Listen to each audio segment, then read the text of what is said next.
Hey everybody, it's Zach with Seymour Duncan. I'm super excited to be joined by Ryan from D'Angelico. How you doing, Ryan? Happy NAMM? Doing great. Happy NAMM back to you. How are you? I'm good, man. Good. Winding down day 3 here, so glad we could get a second with you to talk about this beautiful new guitar that you're introducing at this year's show. Absolutely, yeah. So this is a flagship product for us.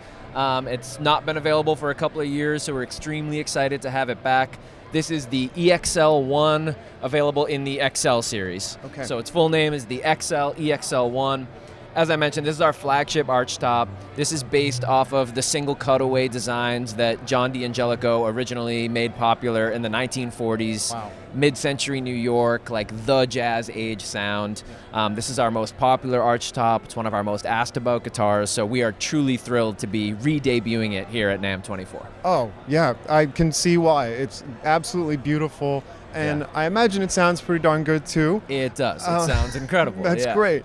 And you've put one of our Seymour Duncan humbuckers in here. Can you tell us a little bit about which humbucker you're using? Absolutely. So the EXL-1 is actually available in 2 configurations and 2 corresponding colors. So this is the Dark Ice T-Burst, which features a full humbucker, and then there's also an amber colorway, which features a single floating mini humbucker, both made by Seymour Duncan. Wonderful. So after shooting out many pickups and comparing and contrasting and having many spirited debates, amongst the crew, we selected the 59 for the EXL-1 with the full humbucker, particularly because of its sensitivity with the volume pop. A lot of jazz players will want to roll off either the volume or the tone just a little bit, and the 59 ends up being an excellent solution for that, where it still projects, it's still super clear and rich in the mid-range, and you don't lose that special sauce and that articulation when you roll off either of your pots. Very cool.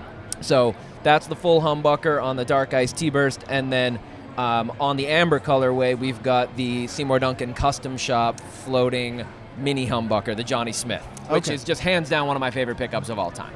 Glad to hear it. Okay, awesome. And these are available now? These are available now. They are selling like crazy, actually, we're happy to say. Good news. But yeah, these are available for $18.99, and that's for both colorways. Oh, wow. And it's just, it's packed with features. We've got Grover tuners on there. We've got the floating ebony bridge, obviously the pickups by Seymour Duncan, ebony fingerboard, very comfortable, slim C-shaped neck that we did add just a touch of depth to for these new versions, but just a supremely comfortable instrument. A really woody tone. D'Angelicos and all archtops were originally meant as acoustic instruments, right? So they need to project regardless of their amplification. Yep. And I should mention that's another thing that we look for in our pickup selection is what we call a true-to-tone amplification. Something that stays true to the tone of the inherent instrument itself. And we feel like we've accomplished that with our pickup selections for these models. That is fantastic to hear. I can't wait to give it a spin. Thank you so much, Ryan. Really Absolutely. appreciate it. Thanks for making the time. It's always fun. Likewise.